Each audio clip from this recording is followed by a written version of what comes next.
un versículo que está en los Salmos, que dice el salmista que en la multitud de mis pensamientos dentro de mí, tus consolaciones alegraban mi alma. Y este versículo a mí me hablaba mucho porque hay situaciones en la vida que te ponen en una situación en la que no sabes cómo salir. Nosotros en mi casa, pues hace poquitos meses hemos tenido una situación muy complicada, hace apenas 7-8 meses. Y hay situaciones que te hacen cuestionarte, pues todo lo que hasta ahora habías vivido, todo el evangelio que, pues por ejemplo, mis padres me habían inculcado. Y los pensamientos te juegan una mala pasada. Pero sin embargo el salmista dice que en la multitud de sus pensamientos, las consolaciones de Dios le alegraban el alma. Eran pensamientos que nadie conocía porque dicen que eran pensamientos que estaban dentro de él. Sin embargo, Dios conoce cada pensamiento que hay dentro de ti. Dios conoce hasta lo más íntimo de tu ser y esas batallas que nadie conoce, pero que solo Cristo puede solucionarte eso que te está agobiando tanto. Dice la palabra en 2 de Corintios, derribando todo argumento y altivez que se levanta en contra del conocimiento de Cristo y llevando cautiva todo pensamiento a la obediencia a Cristo Jesús. Tengo que decirte algo, tus pensamientos no son dueños de ti. Tú eres dueño de tus pensamientos y nos dice la palabra que hay que llevarles cautivos. A los pensamientos la palabra de Dios nos dice que no hay que darle alas, sino que hay que encarcelarles, hay que llevarles a Cristo. Porque tengo que decirte algo, siempre tendremos argumentos para justificar la situación en la que nos encontramos, siempre. Porque las situaciones vienen y son muy complicadas, y es cierto. Pero donde acaban los argumentos comienza la fe. Por eso nos dice la palabra que hay que llevarles cautivos. Y hay que llevar los pensamientos a la obediencia a Cristo. ¿Por qué? Porque nosotros tenemos conocimiento de Dios en el que hemos creído. No hay situación, no hay problema, no hay nada que se compare al Dios en el que creemos. Por eso quiero animarte con esta palabra, amén. No sé qué pensamiento te está viniendo abajo. No sé qué situación estás viviendo que te ha hecho cuestionarte todo lo que hasta ahora has vivido. Pero tengo que decirte algo.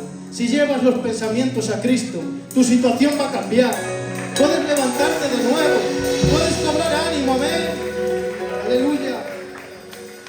Quisiera si se pueden acomodar las luces, por favor.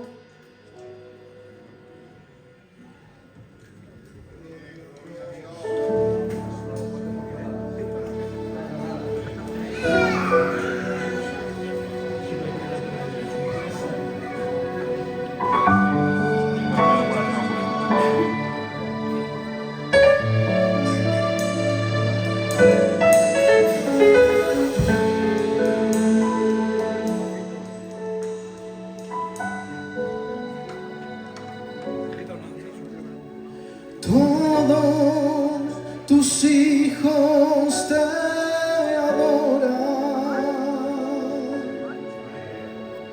todos tus hijos te adoran,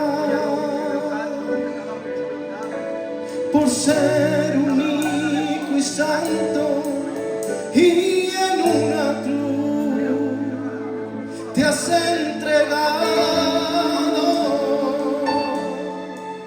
Por amor te adoraré, te adoraré, te adoraré, te adoraré, te adoraré, te adoraré, te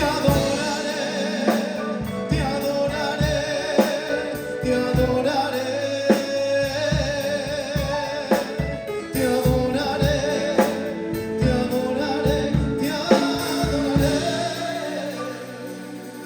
Tu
Ay, por lo que tú ves, que nada ni nadie me impida buscarte, que nada ni nadie me impida adorarte, que nada ni nadie me impida buscarte, que nada ni nadie me impida adorarte. Te necesitamos a ti, te necesitamos a ti. Bendice a tu iglesia, bendice a tu iglesia. Te necesitamos a ti, te necesitamos a ti. Bendice a tu iglesia, bendice a tu iglesia. Porque el Señor mismo, como bramando, como de arcángel con trompeta de Dios, descenderá del cielo y los muertos en Cristo resucitarán primero.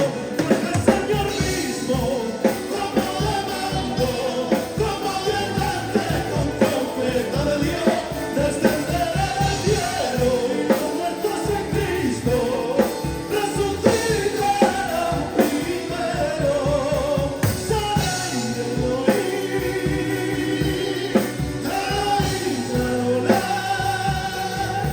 viene por su iglesia, viene a cumplir su promesa. Sarai viene por su iglesia, viene a cumplir su promesa.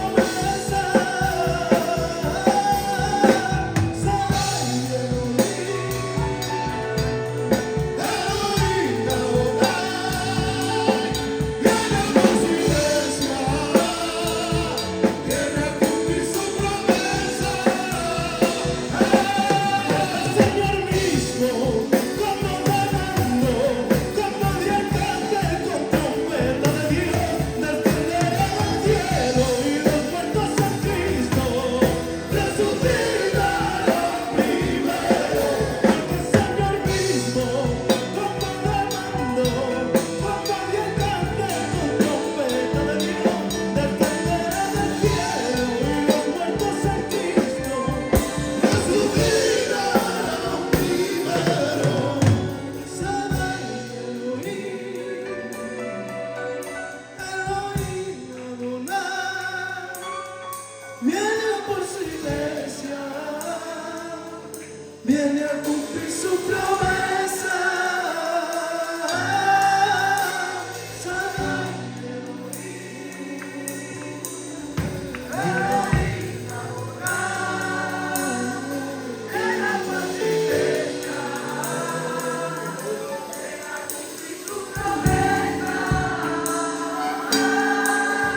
Que Dios los bendiga mucho.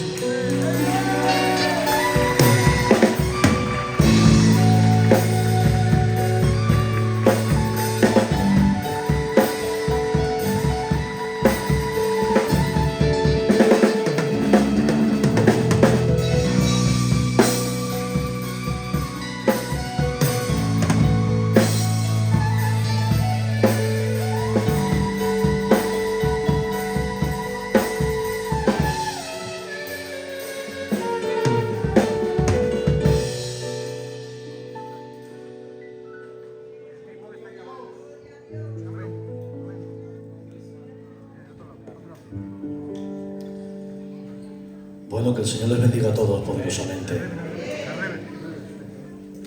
Deseo que la paz del Señor, la que sobrepasa todo entendimiento, pueda guardar sus corazones y sus vidas en Cristo Jesús. Amén. Bueno, pues ya ustedes me conocen, soy el hermano Saúl de Burgos y me place mucho, es un gran privilegio y honor para mí el poder estar en esta preciosa iglesia, la iglesia de Belén.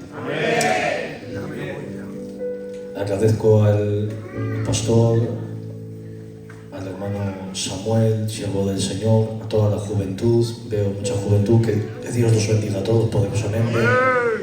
Bueno, y a toda la iglesia, ¿vale? Que nos permitáis estar aquí entre ustedes. Y venimos con la intención, pues, de sembrar una palabra del Señor que nos pueda hacer bien. Disculpen ustedes. Hay palabras que son como perlas y hay otras palabras que son como semillas. Las perlas son bonitas, pero para un día de día que no te vale. Valen por una ocasión. Sin embargo, una semillica, pues todos los días puedes echar mano de ella y tener un poquito de fruto. No me interesa traer perlas que te impresionen, sino semillas que te alimenten. Amén. Y el Señor pues me ha puesto una palabra y yo la voy a compartir con todos ustedes y vamos a hablar. Dejadme que lo exprese en una forma cultural nuestra, aunque no se mezcla la cultura con la Biblia, pero así lo vamos a entender mejor. Vamos a hablar del mejor arreglo y del mejor arreglador de todos los tiempos. ¿Me parece bien? Es el arreglo que nos arregló la eternidad. La ruina del infierno nos la quitó de encima y nos dio el arreglo, diga el cielo. ¿Les parece bien? Hace una semana o 2 semanas he tenido la gran oportunidad de estar en la zona de Valencia y en la zona de Alicante, visitando algunas iglesias. Estuve en la iglesia de Oliva, en la iglesia de Villarreal, también estuve en la iglesia de Elche, donde está nuestro hermano Antonio de Almoradí de pastor, y luego volví a Castellón. Pero hoy me place, siento la complacencia de Dios en el estar en este sitio. De verdad, siento a Dios. No es una visita de compromiso, es una visita de devoción. Y quiero fundirme con vosotros en este espíritu de adoración que hay, ¿vale? Vamos a empezar con la palabra. Todo aquel que tenga Biblia me acompaña. Qué maravilloso. Cuánta reverencia, qué bien. Isaías capítulo 53, versículo 1 en adelante. Leemos todos en el nombre del Padre, del Hijo y del Espíritu Santo. En el nombre del Padre, del Hijo y del Espíritu Santo. Amén. 2 preguntas. Dice, ¿quién ha creído a nuestro anuncio? ¿Y sobre quién se ha manifestado el brazo de Jehová? Subirá cual renuevo delante de él, y como raíz de tierra seca, no hay parecer en él ni hermosura, mas le veremos sin atractivo para que le deseemos. Despreciado y desechado entre los hombres, varón de dolores, experimentado en quebranto. Y como que escondimos de él el rostro, fue menospreciado y no le estimamos, mas ciertamente llevó él nuestras enfermedades, sufrió nuestros dolores, y nosotros le tuvimos por azotado, por herido de Dios y abatido. Mas él herido fue por nuestras rebeliones, molido por nuestros pecados. Y el castigo de nuestra paz fue sobre él, y por su llaga fuimos nosotros curados. Todos nosotros nos descarriamos como ovejas, cada cual se apartó por su camino, mas Jehová cargó en él el pecado de todos nosotros, y angustiado él y afligido no abrió su boca, sino que como cordero fue llevado al matadero, y como oveja delante de sus trasquiladores enmudeció y no abrió su boca. Por cárcel y por juicio fue quitado, y su generación, una pregunta importante, su generación, ¿quién la contará?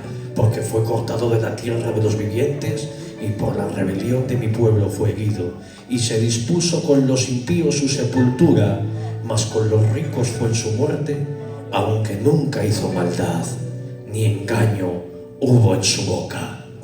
Recibimos la palabra con un aplauso, por favor, tomamos asiento.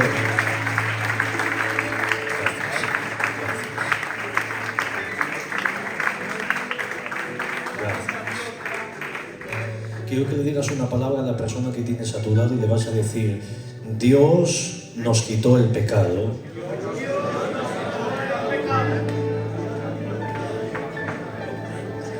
Pero le vas a decir, pero hay que abandonar los pecados favoritos.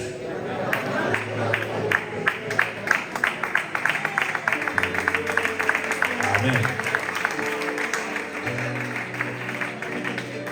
Antes de empezar a meterme en el tema, hay aquí 2 o 3 detalles que quisiera que el Señor me mostraba y que quisiera empezar con todos ustedes para hacer una toma de contacto. Dice la Biblia, subirá como renuevo en tierra seca. Subirá como renuevo en tierra seca. O sea, tú compra la mejor semilla y ponla en un campo de cardos y de espinos y de ortigas a ver si hace algo. Pero si es que es la mejor semilla, si es que me ha costado mucho dinero, ya. Pero la mejor semilla del mundo necesita una buena tierra para poder hacer algo. Pero le dice la Biblia que Él era un renuevo en una tierra seca. ¿Y cómo se puede ser el renuevo en la tierra seca? Espero que es el renuevo, ¿no?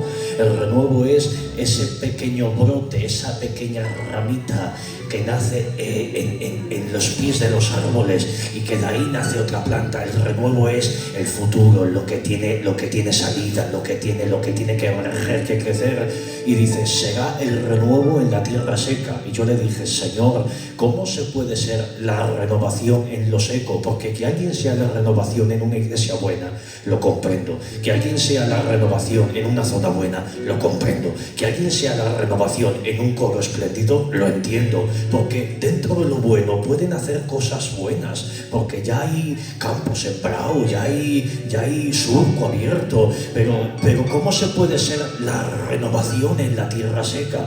Y me dijo el Señor, porque la vida que yo tengo no depende de la tierra donde me pongas, sino de la relación que yo tenía con mi Padre Celestial. Por eso puedo ser la renovación en la tierra seca. Dicho de otra manera, no se vive de ambientes, se vive de la relación que se tiene con el Dios de los cielos.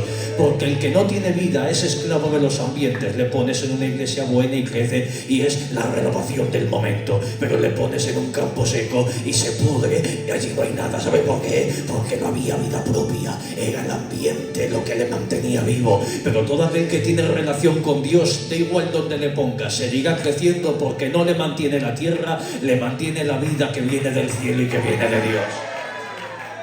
Dile al que tienes a tu lado, es tiempo de no vivir de ambiente, sino de relación. Amén. Amén. Amén. Amén.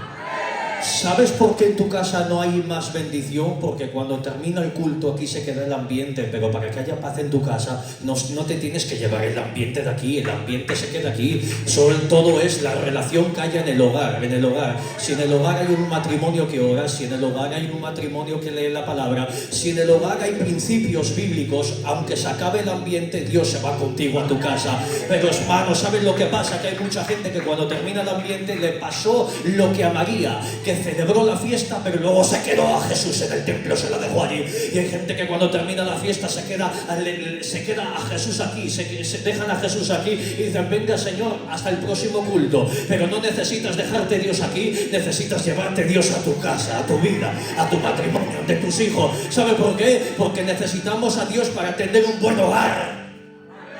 Necesitamos a Dios para tener una buena familia.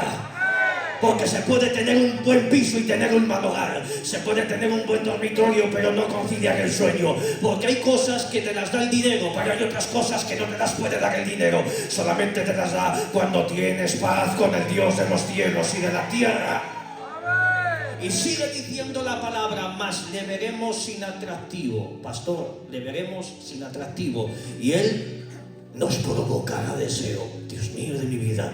Le veremos sin atractivo y nos provocará deseo. ¿Saben qué me dijo el Señor? Me dijo el Señor, mírate tú y mira la generación que tú tienes. Hoy vivimos de la época de la imagen. Sí, nadie se saca una foto por la mañana, nadie. Pero cuando se arreglan, cuando se pintan, cuando se visten, se sacan la foto. ¿Sabes por qué? Porque nosotros necesitamos tener atractivo para provocar algo en alguien.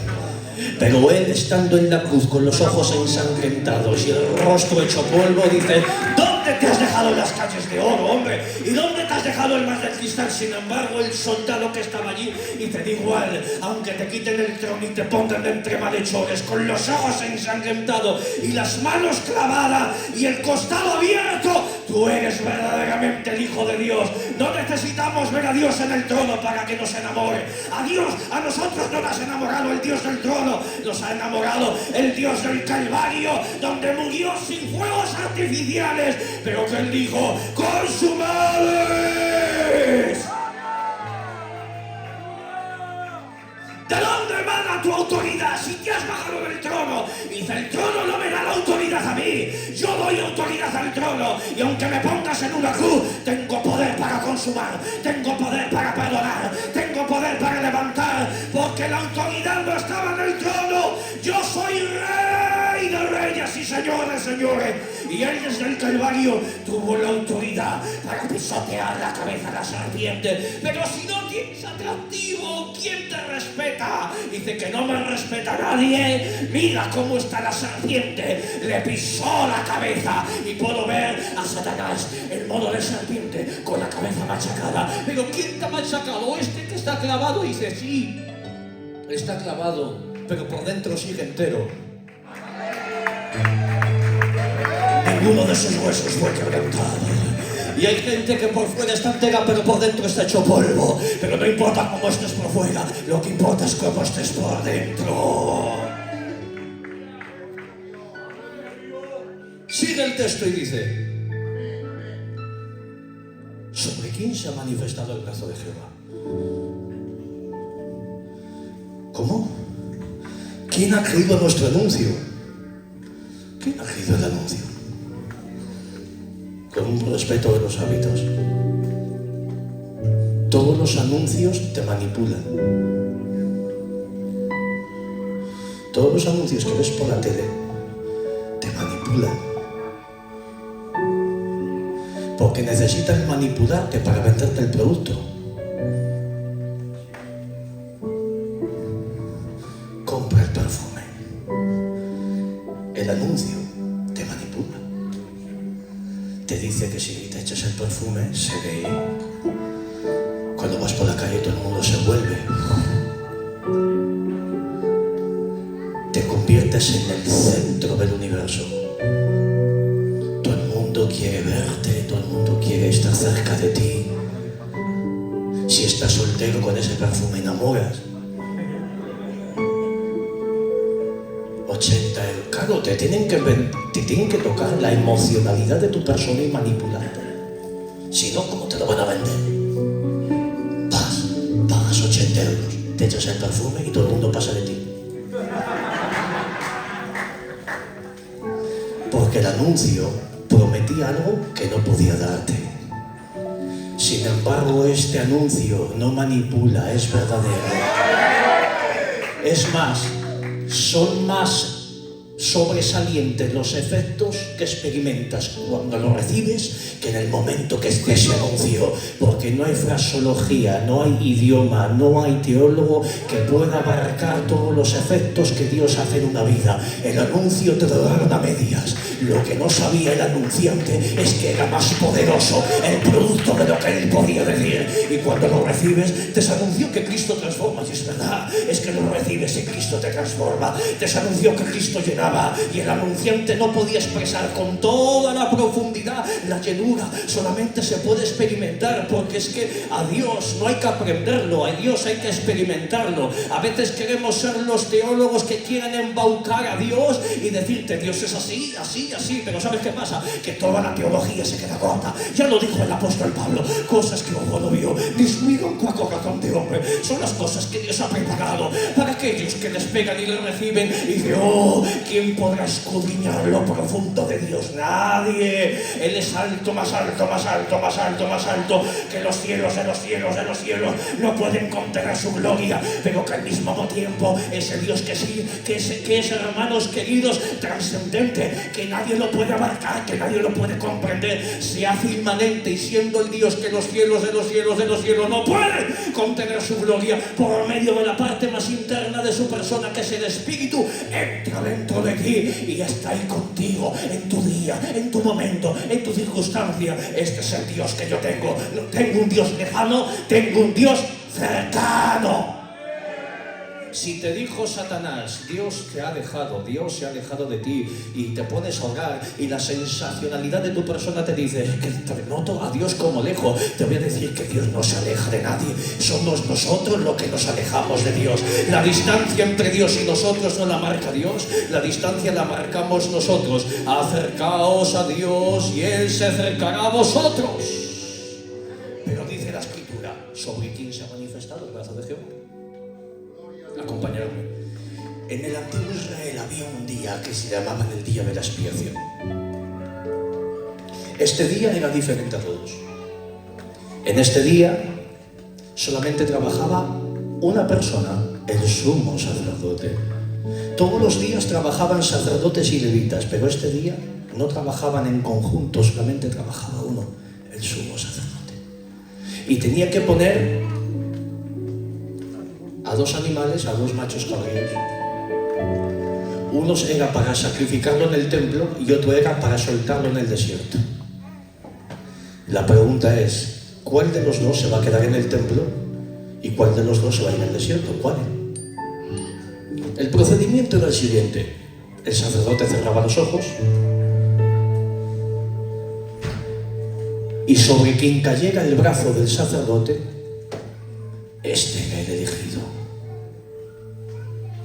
Lo último que veía el macho cabrío antes de morir, ¿sabes qué era? Cómo el brazo de un sacerdote se posaba sobre su cabeza. Era lo último que ese macho cabrío veía. Después era degollado. Lo último que veían sus ojos era como el brazo del sumo sacerdote lo elegía. Está Dios mirando desde el cielo y dice, he buscado entre los hombres a un hombre entendido que busque a Dios y no he hallado a nadie. ¿Quién podrá pagar sobre el pecado de la humanidad? Ni profetas, ni sacerdotes, nadie, ni patriarcas, ni reyes, ni monarcas.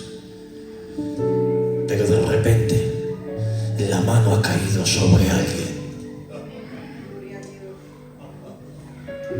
Y dice el Hijo en su preexistencia, una conversación antes de que entrara en el vientre de María. Ofrenda y sacrificio no te han agradado, mas me has preparado cuerpo. Con mucho respeto, ¿a qué vientre me meto? A eso. Cuando el sumo sacerdote ponía la mano, empezaba a confesar pecados. Porque los pecados pasaban de la conciencia del pueblo a la cabeza del macho cabrío por medio de la imposición de manos. El sacerdote ponía la mano y empezaba a decir, pecado fulano, pecado pelantano, pecado zetano, el pecado de allí, el pecado de allá. Lo voy a decir, el pecado de la mente, el pecado del corazón, los pecados que no ve nadie pero que están aquí, los pecados de intención, los pecados de deseo, los pecados hechos, los pecados públicos, los pecados privados, los pecados de comisión, que son el mal que haces, los pecados de omisión, que son el bien que no haces. Porque no hacer el bien también es pecado. El que dice, el que puede hacer algo bueno y no lo hace, le es contado como pecado. Todos estamos siendo levantados de la conciencia del pueblo y están pasando a la cabeza del macho cabrío. ¿Por cuál? Por el puente de la mano del sumo sacerdote. Y ahí el macho cabrío empezaba a sangrar y era degollado. Y los pecados eran expiados. Acompañarme, Cristo es el elegido. Ahora vamos a Getsemaní y vemos que la cabeza del elegido, del macho cabrío humano que es Cristo, está comenzando a sangrar.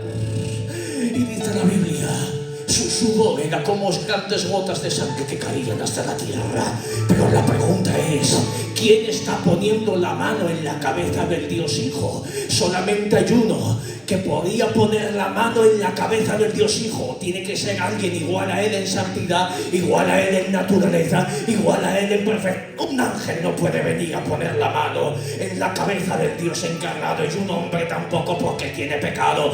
Tiene que ser alguien que sea de la misma altura, y era la cabeza era la mano del Dios Padre cargando el pecado sobre la cabeza del Hijo. Por eso dice Isaías, y fue Jehová quien cargó en el Hijo el pecado de todos nosotros. Y ahora el Hijo comienza a sangrar, y había dos opciones. La primera es: que renuncio y me voy contigo y esto se condena. O la segunda: no se haga mi voluntad, hágase la tuya, yo muero. Pero Belén vive, Belén se salva, Belén se redime, Belén se justifica. Por eso, en el día de hoy, quiero reprender toda mano acusadora, quiero reprender todo dardo de fuego del maligno. Hay un Dios que libra, hay un Dios que transforma, hay un Dios que salva, hay un Dios que justifica. No hay pecado, por muy negro que sea, que la sangre de Cristo no lo pueda limpiar. Su sangre tiene poder, su sangre tiene poder, su sangre tiene poder.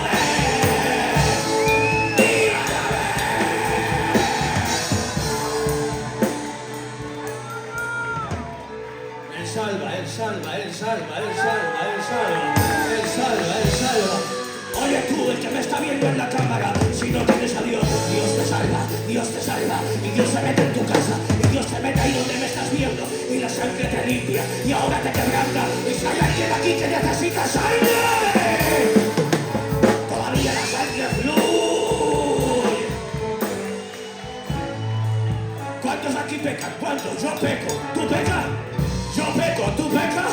Quien se crea divino, pues ya sabe, aquí no hay lugar para los perfectos, aquí hay lugar para pecadores, para el arrepentimiento. ¿Cuántos pecan? Yo peco, tú pecas, pero viene Dios y te dice: si te arrepientes, te salvo, si te arrepientes, te libro, si te arrepientes, te levanto.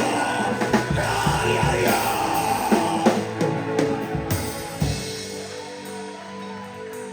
Eso es el primero.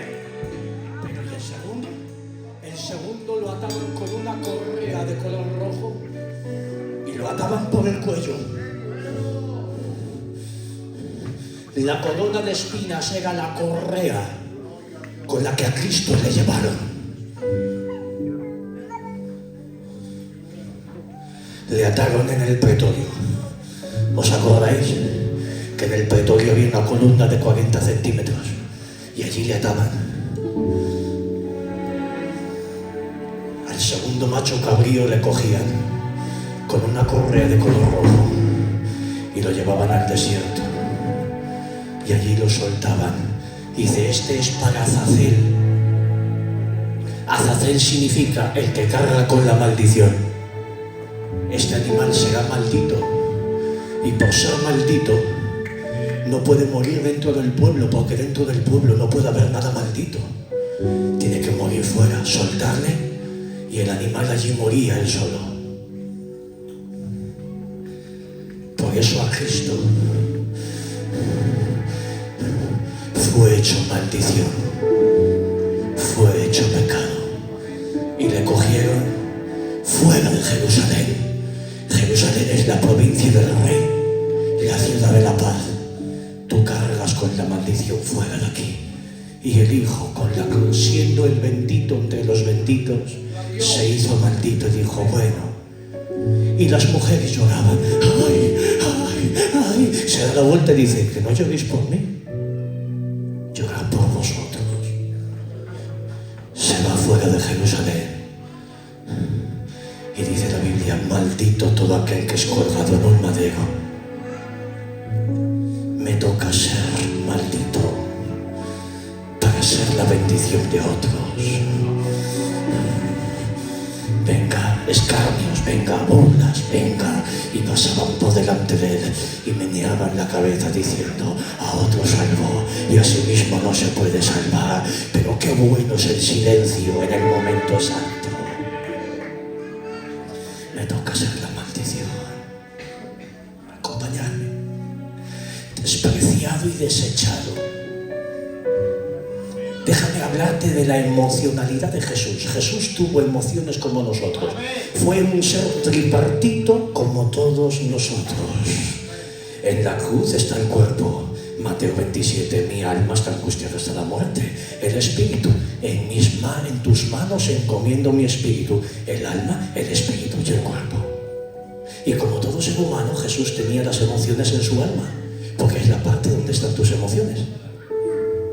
Y él en su emocionalidad era perfecto. Él se airaba solamente por justicia, jamás por prepotencia ni por soberbia. Solamente se enfadaba bajo el celo de la justicia. El celo por tu casa me consume, y cuando la justicia se prende, coge un látigo de cuerdas y empieza a golpear, y no peca, porque su ira es santa. Había cosas que le sabían mal, dice la Biblia. Jesús se indignó cuando querían venir los niños y no les dejaban. Y los apóstoles, en pro de ser los hombres de autoridad que ponen orden, niño, niño, niño. Qué fácil es corregir a los que son pequeños. Te quieres hacer la persona de autoridad con los niños, pero al demonio ese no has podido echarle porque te falta oración y ayuno. Qué fácil es hacerse fuerte con los pequeños. Y se indignó, no se enfadó, hombre, con el látigo, porque si se enfada con el látigo, hace él peor que los discípulos, porque los niños asustan. Se indignó, en palabras nuestras, le supo mal. Tienes derecho a que cosas te sepan mal, porque al hombre perfecto hubo cosas que también le sentaron mal. No estás obligado a que todo te guste. No estás obligado a sonreírle a todo. Eso no es de personas verdaderas. Es de quedar bien.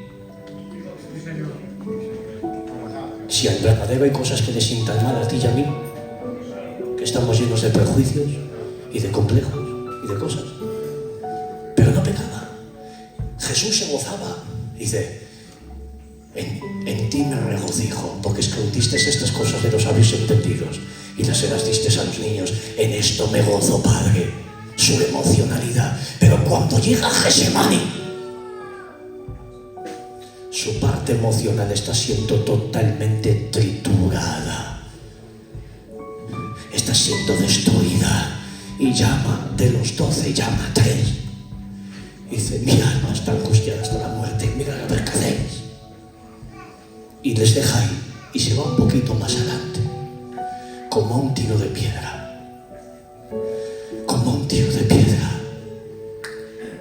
Me recuerda que dijo David le dijo a Jonathan, no pude ir a Jerusalén porque está tu padre que me tiene envidia, y si me ve me va a matar, pero escucha, te espero a un tiro de piedra. Y a un tiro de piedra Jonathan se encontraba con David, sin que lo supiera el rey desobediente. Jesús, a un tiro de piedra, se encontraba con Dios, con el Dios Padre, para salvarnos del rey desobediente al que estábamos sometidos. Y allí dice, lo que te he dicho, el arreglo, hay una ruina muy grande. Estos la han liado, se van a ir al infierno. ¿Cómo lo arreglamos? Y se pone él de arreglador. Solo hay un mediador entre Dios y los hombres, Jesucristo hecho. El mediador, el que se pone en medio del que quiere denunciar y castigar y del que la ha liado y lo ha hecho mal. ¿Quién va a arreglar esto? Se necesita primero mucha humildad. Haya pues este sentir que hubo en Cristo Jesús. Mucha humildad con el trato. Me tengo que someter. Soy Dios. Pero me tengo que someter y sujetarme al servicio de un siervo. No me someto porque sea inferior a ti. Tú eres Dios y yo también. No nos separa ni una pizca de poder. Somos iguales. Pero me tengo que someter para salvar a estos. Me tengo que limitar. Sanaré cuando tú me digas que sane. Resucitaré cuando el Espíritu Santo me utilice. Tengo poder para hacerlo por mí solo. pero me tengo que sujetar y ser un siervo más. Cuando el Espíritu Santo quiera, sanaré, resucitaré, levantaré como un siervo más. Por eso él oraba para sanar a Lázaro. Por eso él oraba para... Se comportaba como siervo, limitado, sometido. Y ahora dice, su alma estaba angustiada hasta la muerte. Es que esto sobrepasa todos los niveles de tristeza que tú hayas experimentado. Existe la tristeza, existe la congoja, existe el desaliento, existe la depresión, existe la desesperación, muchos niveles de tristeza, pero es que esta sobrepasa todas. Mi alma está angustiada hasta la muerte, queriendo decir que cualquier otro hombre en esta angustia se hubiese muerto, pero a él no le podía matar la angustia. Nadie me quita la vida, tengo poder para tomarla, para ponerla, y tengo poder para volverla a tomar. Y estando allí, dice, pasa de mí esta copa. Pasa de mí esta copa. En el mundo del Espíritu, Jesús está sujetando una copa. ¿Sabes quién sujetaba copas en el Antiguo Testamento? Los que tenían la función de coperos. Los coperos eran los que sujetaban la copa del rey, y antes de que bebiese el rey o la reina cual temías, el copero tenía que beber de la copa, y si había veneno moría el copero, pero nunca podía morir el rey y la reina. Solamente el copero era quien se podía tragar el veneno para salvar la vida de sus monarcas. Él se presenta con una copa y dice, en esta copa hay mucho veneno, en esta copa está tu ira, en esta copa está la condenación, en esta copa están las demandas de tu justicia divina, en esta copa están todos los homicidios de la ley, en esta copa está toda la ira retenida desde que Adán pecó hasta el día de hoy, la ira de Dios retenida, queriendo castigar el pecado, porque las demandas de la justicia divina clamaban contra la humanidad. Y dice, si ellos beben esta copa se muere, pero déjame que yo sea el copero de Belén, que no beba Belén la copa, que si Belén bebe la copa se muere, se condena y se va al infierno. Les tienes que abandonar, pero no les abandones, abandóname a mí, para que en mi abandono ellos tengan la compañía de mi Santo Espíritu.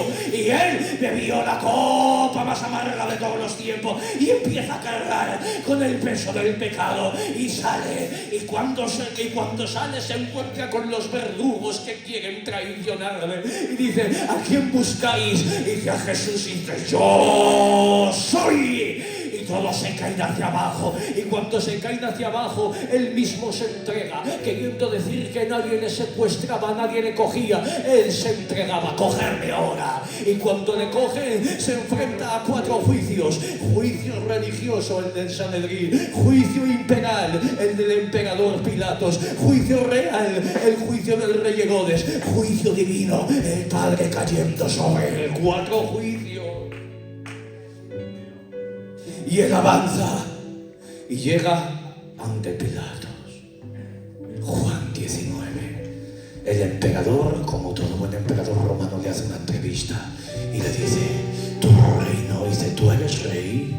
Y dice Jesús, sí, soy rey, pero mi reino no es de este mundo. Si mi reino fuese de este mundo, mis seguidores me defenderían, pero como mi reino no es de este mundo, nadie me defiende. Te estás dando cuenta, ¿verdad? Que lo que es de Dios no tienes que defenderlo, que lo que es de Dios se defiende por sí solo. Si mi reino fuese como el tuyo, necesitaría como tú soldados y seguidores que me defiendan, pero a mí no me tiene que defender nadie. Mi reino es espiritual, y cuando algo es espiritual ni se autojustifica ni se autodefiende. Sale en defensa el Dios de los cielos para defenderte a ti. No hagas nada. Y ahora, si empiezan a salir defensores, él no se defiende, pero salen defensores. Y empieza el primer defensor, Judas, y dice, he entregado sangre inocente, le llama inocente. La segunda defensora, la propia mujer de Pilatos, no tengas nada que ver con este justo, que he tenido un sueño y sé que es justo, que no ha hecho nada malo. Los terceros, va a ser el propio verdugo, verdaderamente eres el Hijo de Dios, salen en defensa de él. Pero ahora Pilatos dice, bueno, estate tranquilo. Y dice, ¿qué es la verdad? ¿Qué es es la verdad. Estamos en una época donde todo el mundo presume de saber cuál es la verdad. ¿No te das cuenta que todos los estados de WhatsApp contienen frases, versículos, conceptos? Todo el mundo tiene que decir su verdad. Y en TikTok lo mismo, y en Facebook lo mismo. Se han convertido en plataformas púlpito donde cada uno expresa la verdad que cree correcta. ¿Qué es la verdad? 5.600 sectas y religiones funcionan en el mundo. ¿Cuál es la verdad? ¿Sabes? La verdad no es lo que dice la mayoría. Que algo lo diga la mayoría no lo hace verdad.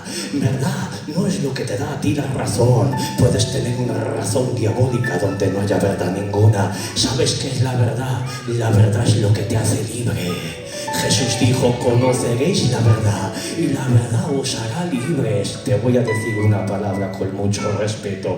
Si lo que has practicado durante tanto tiempo no te ha transformado, lo que has practicado no es el verdadero evangelio.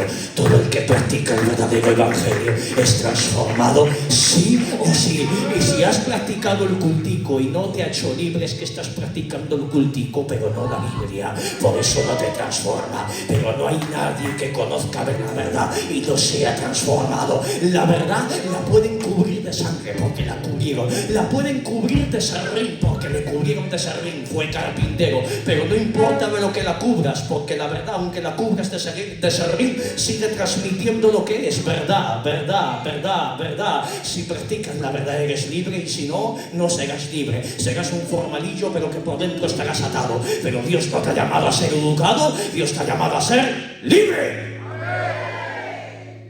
Va a la cruz. Me salto cosas. Va a la cruz y le clavan.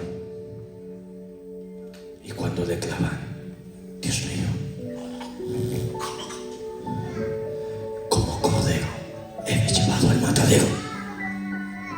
Como cordero. ¿Sabes que había dos tipos de cordero en Israel? Los que tenían defecto y los que eran perfectos. ¿Sabes quién iba al matadero? Digas, los que tienen fallo, ¿no? No, al revés. Nosotros matamos a quien tiene fallo. Pero como ir al matadero conllevaba un sacrificio, no se podía sacrificar lo que tenía defecto. Había que sacrificar lo que era perfecto. Para el corral valían todos. Los corderos cojos, los corderos perniquebrados. Para el corral todos valen. Pero para matarlos tenía que ser perfecto, sin mancha, sin arrugas, sin defecto. Se queda el padre mirando al hijo, y yo tuve una experiencia con este capítulo. Lo estuve leyendo durante 3 o 4 meses y cada día salía llorando. Y yo pensaba que cuando el Señor decía como cordero eres llevado al matadero, yo me entristecía y decía, ay pobrecito, la paliza que le van a pegar en el pretorio, los látigos, los trozos saltando de carne, dice el salmista, porque mis espaldas son como grandes surcos, porque se le veían todas las partes internas de tanta carne que le habían quitado, y yo sentía pena. Pero el Señor me mostró y me dijo, es que no te das cuenta que en el antiguo Israel solamente iban al matadero los corderos que eran perfectos. Estaba diciendo Dios, te veo tan perfecto yendo a la cruz, te veo tan perfecto en Getsemaní, te veo tan sometido en medio del dolor, donde todos hubieran maldecido, donde todos hubieran tenido un mal pensamiento, donde todos se hubieran revelado. Te veo a ti tan perfecto, tan santo, tan puro. No tienes un mal pensamiento hubiese echado a perder la redención de la humanidad entera. Ni un mal pensamiento he hallado cuando te pegaban, ni un mal pensamiento cuando te insultaban. Dice la Biblia, todos los maldecían, pero él no abría su boca. Todos mentían contra él, mas él no se defendía. Como cordero guardó silencio. Dice, te veo tan perfecto que eres como un cordero llevado delante del altar. En el altar solamente entraban los corderos perfectos. Dice, así eres tú, hijo mío, eres tan perfecto en la cruz que no veo en ti defecto, no veo en ti escarnio. Y dice la Biblia, como oveja delante de los trasquiladores. Dejadme que os diga esta palabra. ¿Saben que en Israel cuando trasquilaban a una oveja se quedaba, hermanos, sin piel, y mientras tenía lana podía presumir de oveja perfecta, porque la lana ocultaba los defectos, pero cuando la trasquilaba se le veían los defectos, se le veían las manchas. Aleluya, porque con lana todos somos buenos, pero hay que quitar la lana, te tienen que quitar el privilegio, a ver lo que queda de ti. Pero cuando le quitaban la lana, ¿saben qué hacían las mujeres de Israel? Las mujeres de Israel cogían, hermanos queridos, la lana y hacían ropas para sus hijos, para que cuando llegara el invierno estuvieran abrigados. Por eso dice Proverbios 31, la mujer idónea cuando llega el invierno se ríe, porque ha vestido a sus hijos con la lana, porque la lana que quitaban a la oveja servía para vestir a los hijos. ¿No lo estás entendiendo? Él quedó trasquilado para vestirte de la desnudez del pecado. En Adán quedaste desnudo, en Adán te quedaste frío, en Adán te quedaste convicto, pero la lana de la oveja fue quitada del cuerpo de Cristo para cubrir la desnudez del pecado. Por eso dice Pablo, despojaos del viejo hombre con todos sus hechos, pero vestíos. La pregunta es, ¿cómo me he visto? ¿Dónde está la lana? Y responde, yo me he quedado sin cuerpo.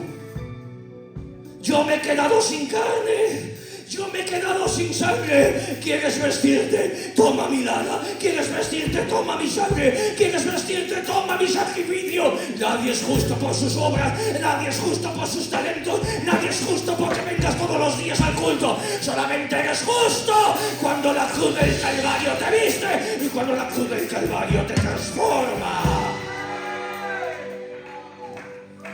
Le clavan, le meten la lanza en el costado y sale sangre y agua, sangre y agua, sangre y agua, sangre y agua. Ahí ha sufrido el pretorio como un cordero, le han quitado la carne como oveja, pero cuando está clavado le clavan la lanza y sale sangre y agua, sangre y agua, sangre y agua. ¿Me dejas? ¿Me dejáis? ¿Me dejáis 2 minutos? ¿Sí o no? Sangre y agua. Le dijo el Señor a Israel, Moisés, con tu permiso, pastor, Moisés, cuando en una casa haya lepra, harás lo siguiente. Cogerás 2 palomas. La primera paloma la sacrificas y coges la sangre de la paloma sacrificada en un cuenco. La segunda paloma la rebozas de la sangre de la paloma muerta, y cuando la segunda paloma esté empapada de la sangre de la paloma muerta, deja que vuele por toda la casa, que al volar salpicará sangre y la lepra de la casa, de las paredes, será quitada. Te voy a decir una cosa. Cuando clavan a Cristo y le clavan la lanza, sale sangre y agua.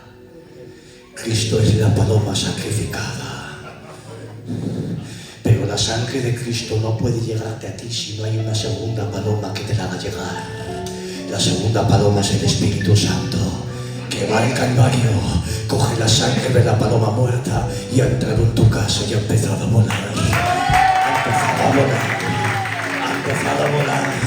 Y en tu casa había pecado, pero ha sido limpiado. En tu casa había ruina, pero ha sido limpiada. En tu casa había disensión y ahora hay paz. En tu casa había contienda y ahora hay gozo. En tu casa, aleluya, todo el dinero que entraba era para las tragaperras, para los vicios, para lo mundano. Pero la segunda paloma se fue a Gólgota, cogió la sangre de la paloma que murió allí, lo ha traído, ha entrado en tu casa, ha empezado a volar.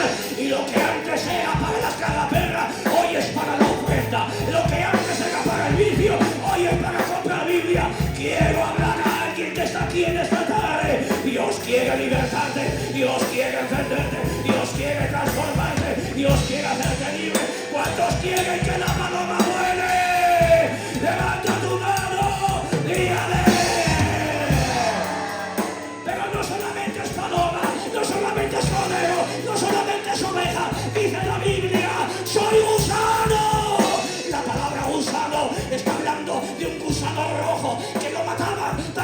las vestiduras, pero este gusano, cuando explotaba de sangre, se quedaba blanco. Así Cristo murió siendo rojo, pero resucitó de blanco, diciendo: yo soy la resurrección y la vida, y el que cree en mí, aunque esté muerto, vivirá. ¡Hay victoria! ¡Hay victoria! ¡Hay victoria! Acompañarme. Le dijo Moisés a Dios, dijo: Señor, para perdonar a un creyente una paloma, para perdonar al pueblo un cordero. Pero ¿y si cae un príncipe? Si cae alguien y te traigas un toro, traigas a un toro. ¿Sabes cuál es la diferencia entre el sacrificio de un cordero y de un toro? Que el toro iba con fuerza hasta el altar, y allí su fuerza era quitada. Y dice: cuando quieras restaurar a un princesa, tráeme un cordero. Dios tiene sangre para todos, grandes, pequeños, para todos. Y dice: Señor, y en la fiesta del año, dice: tráeme 7 corderos, no te vale uno, 7. Digo: Señor, ¿qué significa? Y me dice el Señor: ¿no te das cuenta que mi obra es retrospectiva, prospectiva y prospectiva, futuro, presente y pasado? Dice: yo soy los 7 corderos para cubrir la humanidad de las 7 dispensaciones. La dispensación de la inocencia, 1. La dispensación de la conciencia, 2. La dispensación de la promesa, 3. La dispensación de la ley, 4. La dispensación de la gracia, 5. La dispensación del milenio, 6. Y la eternidad, 7. Por eso en el cielo Juan vio y dice: todavía veo un cordero como inmolado, pero tú has dejado de ser cordero, ya has muerto bastante, ya has derramado. Y dice: no, mientras haya un ser humano pisando la tierra, tengo que ser cordero, si no, ¿cómo se va a salvar? Aleluya. Los 7 corderos que cubren las 7 dispensaciones de la humanidad, desde Adán hasta la iglesia, y desde la iglesia hasta que acabe los días de la humanidad. Dentro del planeta Tierra hay sangre para el pasado, hay sangre para el presente, hay sangre para el futuro. Por eso no entiendo cómo hay gente que se acusa por su pasado. Si la obra de Cristo fue al pasado para perdonar a Adán, ¿cómo no va a ir a tu pasado reciente para limpiarte de él? ¿Cómo no te puedes acusar de tu pasado? Dice la Biblia: todas las cosas son hechas nuevas, nueva criatura soy en Cristo Jesús. No sé si hay alguien aquí que le persigue su pasado, que le persigue su recuerdo, que Satanás trae y saca los trapos sucios para decirte: no te des tanto todo, que mira lo que eras, que mira lo que hacías. Tienes que decir algo: los trapos sucios míos se han quedado atrás y Cristo los ha lavado. Ahora en el presente soy hijo, ahora en el presente soy salvo, ahora en el presente soy un heredero del reino de Dios. Que nadie te acuse por tu pasado, porque tu pasado no importa para Dios importa tu presente. ¡Consumado es! 3 interpretaciones: público, judíos, griegos, romanos. Cuando un romano, los romanos inventaron las peleas de los gladiadores. Y cuando un gladiador peleaba contra otro gladiador y ya lo tenía acabado, le clavaba una lanza.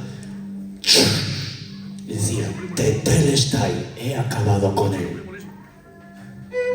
Cuando Cristo muere, hay judíos, pero también hay romanos. Y los romanos dicen: ¿a quién vas a matar tú? Si estás en coma, varón de dolores, experimentado en quebranto, ¿a quién vas a matar tú? ¿A quién? Tetelestai, he vencido a mis enemigos en silencio.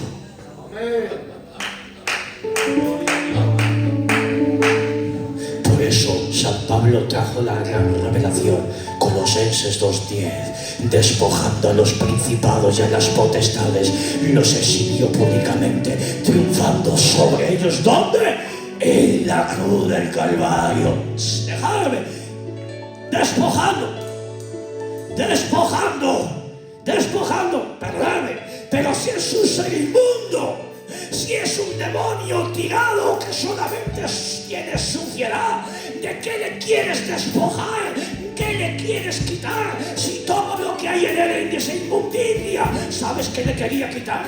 Le quería quitar la autoridad sobre las personas que habían muerto. Por eso en Hebreos capítulo 2 versículo 10, las llaves de la muerte las tiene Satanás. Hebreos 2:10 dice, porque Cristo participó de carne y de sangre para destruir por medio de la carne y de la sangre al que tiene las llaves del imperio de la muerte. Esto es al diablo. Las llaves de la muerte las tenía el diablo. Por eso el que moría no las auditaba, por eso el que moría ya no salía. Pero en Apocalipsis capítulo 1 se levanta Cristo y dice, yo soy el alfa y el omega, el primero y el último, el que tiene las llaves del imperio de la muerte.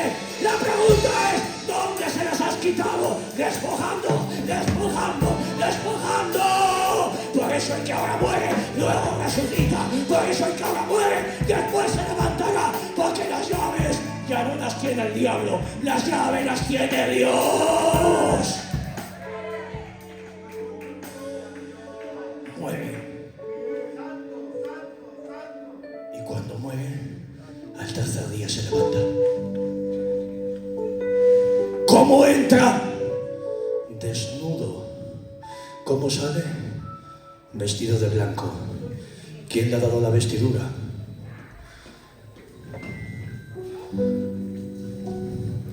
Entró desnudo, sale vestido, de tal manera que María Magdalena le confunde con un hortelano. Si me dejáis os digo este detalle. Señor, mientras vives te disfrazas de carpintero y ahora que resucitas te disfrazas de hortelano. Me encanta Jesús. ¿Por qué te vistes de hortelano? El único que tenía autoridad en el cementerio para cambiar un cuerpo de un lugar a otro era el hortelano. Era el único que podía mover cuerpos. Por eso, cuando María no ve el cuerpo de Cristo, dice, ¿dónde has puesto? Porque si aquí el cuerpo no está, el único que lo has podido mover ha sido tú. Porque tú eres el único que puede mover los cuerpos de un sitio a otro.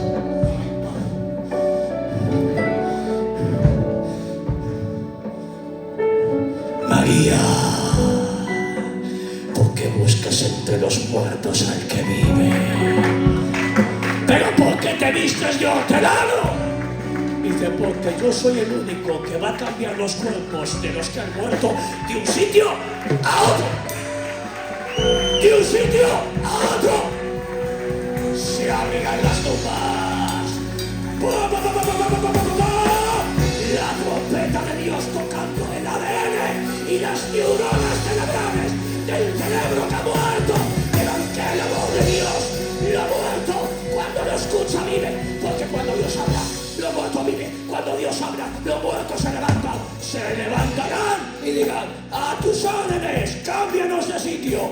Y los cambiará al reino del Padre.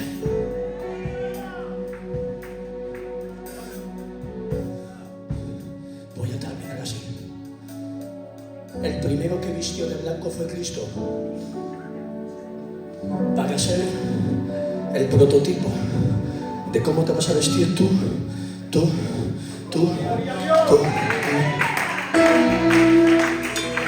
He visto una esposa ataviada de blanco.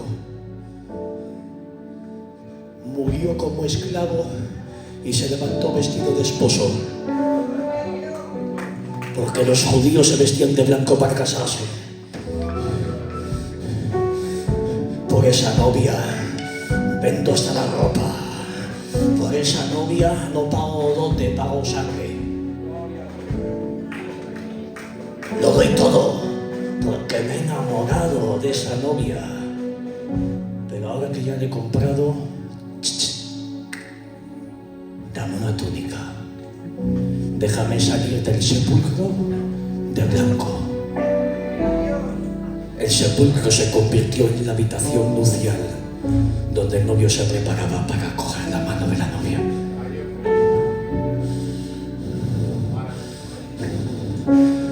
¿Qué te piensas? Mira, no soy ni emocionista ni loco, pero te lo tengo que hablar así. Si quieres llorar, llora, que para eso eres humano.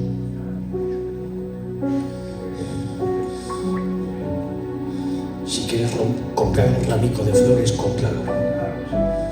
Pero no te se ocurra entristecerte como los que no tienen esperanza.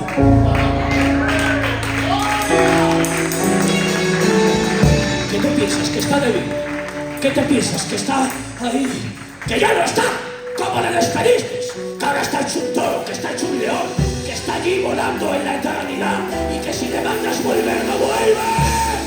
Él no puede venir donde estoy yo, pero yo sí que puedo ir donde está él.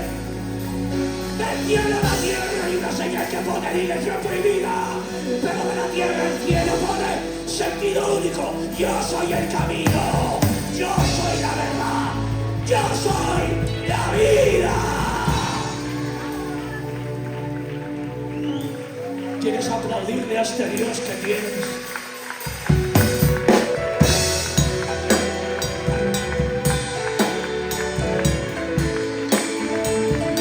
Cierra tus ojos, por favor. Cierra tus ojos, por favor. Acomodamos la luz un instante.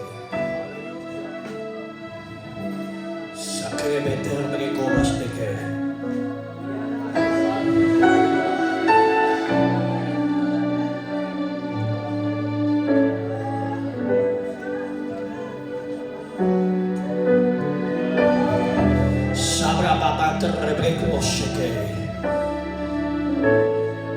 Toda depresión se va en el nombre de Jesús.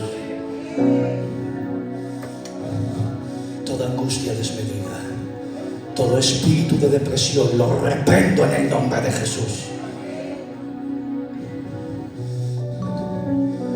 Con el permiso del pastor